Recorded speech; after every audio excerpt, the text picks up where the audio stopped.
What's up, guys? Thomas Mott here. Welcome into the Thomas Mott Show. We're going to dive into not a preview of Eagles-Lions, but a deep dive into what the Lions actually are as a football team this year. I'm seeing a lot of people in Eagle Nation, especially on Twitter, oh, the Lions are going to be a pushover. Oh, we're going to dominate the Lions. That might be true. They might dominate the Lions on Sunday, but it is a much better football team than the 3-win football team that it was last year. I'm going to give you my thoughts on and a look ahead to Detroit coming up in today's video. We're also going to go ahead and look at some of the bigger games happening on Sunday that matter to the Philadelphia Eagles, so stay tuned for that at the end. Before we start, though, if you are brand new to the channel, you just subscribed, I appreciate you. We just hit 100 subscribers here on the Thomas Mott Show. Let's keep the momentum going. If you guys like this, give it a thumbs up, and go ahead and hit that red button down below me, which is just like right below me somewhere down here. Also, I'm on the road, hence why the background, it's kind of boring, but just know that I'm not at my home studio right now. We'll be back at that early next week, so a couple of videos here in the on the road studio. Okay, so Philadelphia, 3.5-point favorite versus the Lions last year, and again, if you look at what Detroit did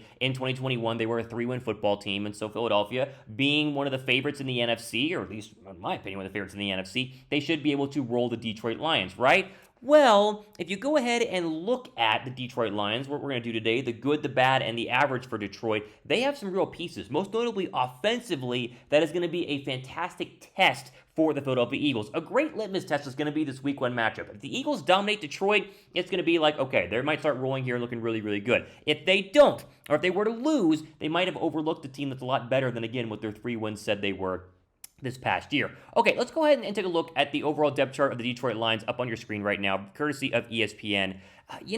This is a very fascinating lineup because it's, again, a 3-win football team. And they did make moves last year, but what we've seen is their draft picks have gotten a lot better. So Philadelphia's got to be really, really careful when playing defense because there are a lot of weapons that you have to deal with when you're playing Detroit. First off, Jared Goff. This is a big year for Jared Goff, kind of a make or break it year. Is he going to be an NFL starting quarterback for the foreseeable future, or is he going to be, moved on from, maybe be a backup somewhere, maybe be a bridge quarterback elsewhere? Who knows? But it's a big year for Goff, and all the reports have said he's looked great so far in training camp. Now, how great can Jared Goff be? It's a good question mark. He had really good games with the Rams. He had really bad games with the Rams. He had some nice throws last year, some average throws last year. But no, you're getting a Jared Goff up against the wall on Sunday, and it's not some pushover quarterback. He can really beat you throwing the football a lot smarter than people are giving him credit for. And again, had a really, really, really good training camp. Where I worry about Detroit versus Philadelphia are the weapons here. You got DeAndre Swift and Jamal Williams, two really, really good running backs. And I mean, Swift, if you were drafting your fantasy football drafts this past week, as I was, he went super high because the guy's just an absolute monster. And so Philadelphia gets a great early test in the run game,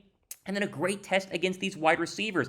Don't overestimate Amon-Ra St. Brown. The guy was the receiver no one heard of last year, and he caught a bunch of touchdowns and is a very big body, yet fast, over-the-top guy who's going to give a great test to Darius Slay, James Bradbury, and the rest of the overall secondary, including C.J. Gardner-Johnson for Philadelphia. They had Hawkinson on the tight end spot as well. This offense, again, has weapons. And if it wasn't the Detroit Lions, if this was the Dallas Cowboys, this was the Vikings roster, or this was someone else, we would look at this and say, this is a very good roster. Because it's Detroit, we kind of second-guess ourselves and say, oh, well, it's just Detroit. Finally, their front offensive line, it's not bad. Led by Penei Sewell at right tackle. He's going to be a great test for Josh Sweat, Hassan Reddick, and the rest of the pass rushers. But I think the main point here with this depth chart is that this is a very, very good test for the Eagles' defense. And Philadelphia is going to have to shore up the run. They're going to have to be ready for the pass. And make sure you don't get into a shootout with a football team that you 100% should be able to beat. Again, they're 3.5-point favorites right now. I think Philadelphia wins this one by double digits, but is that going to be 17,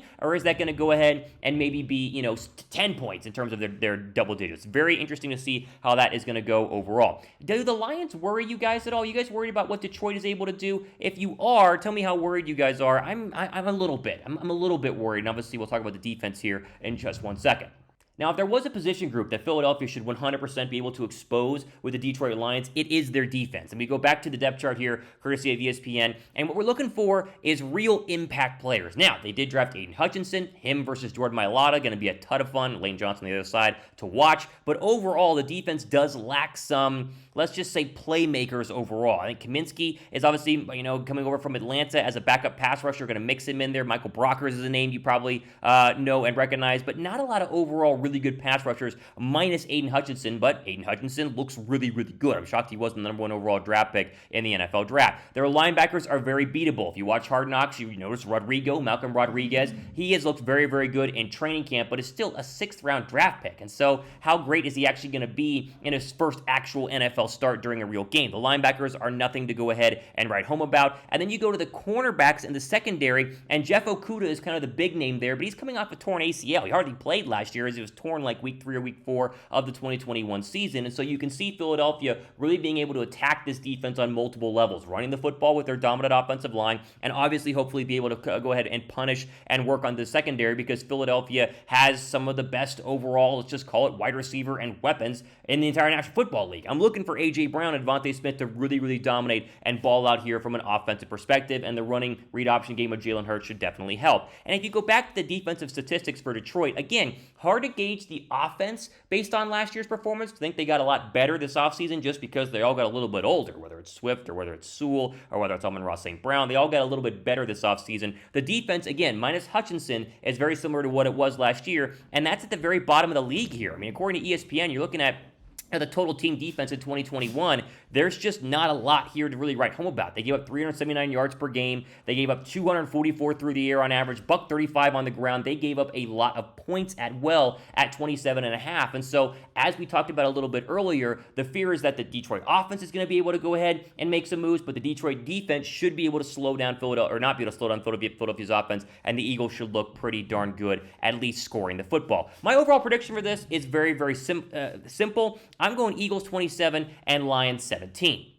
And I think that that's a pretty fair overall score. You know, you'd like to be 41-10, you'd like 35-17, you'd like Philadelphia to run the score up here, but it is worth noting this is kind of an unknown football team. They're not the 3-win team that we keep talking about from last year. They've gotten a lot better, and it is week 1. And while Philadelphia looked great in week 1 against Atlanta last year, maybe it takes a couple of games to kind of get this system rolling and get the whole, offensive, defensive guys meshing together, because they didn't play a lot, at least the starters, during preseason. I think even if they do start slow, as long as they win this game, we're not going to panic yet, and I want to emphasize that if Philadelphia does win 24-17 or 24-21, I won't panic until we get a couple more games into the actual NFL season. That's when things really are going to go ahead and start getting interesting.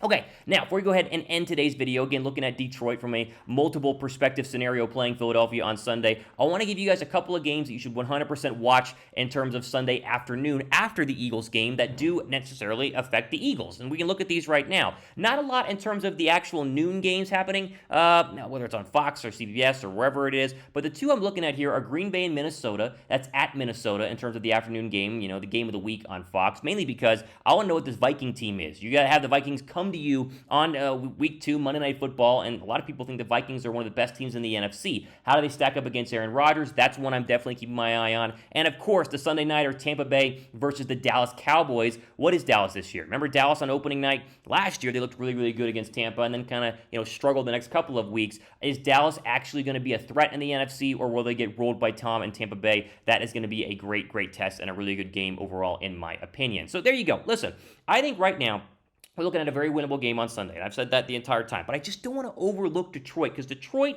has pieces. They have receivers, they have running backs, they have a better offensive line, they have a second-year head coach, and Jared Goff back up against the wall trying to go ahead and preserve his starting job. I think they are a dangerous team right now, but a team Philadelphia should be able to handle. That's why I said it should be about 21-17 Philadelphia over the Detroit Lions. Okay, plenty more videos, as always, here on the Thomas Mott Show. We always try to get into Philadelphia stuff and NFL stuff as a whole. If you guys like what you see, go ahead and go down below and subscribe. We just hit 1,000 or 100 subscribers. Let's try to get to 1,000 here. If you guys appreciate the channel, give it a thumbs up to help the algorithm and help us to go ahead and grow. You can also follow me on Twitter and DM me on Twitter if you want, at RealThomasMott, as always. All right, again, on the road here. That's why we're not at our home studio, but I want to jump on and give you guys my quick look at the Detroit Lions for Sunday to get you hyped and ready for Eagles football. This has been the Thomas Mott Show. Hope you guys enjoyed it, and you guys enjoy the rest of your day.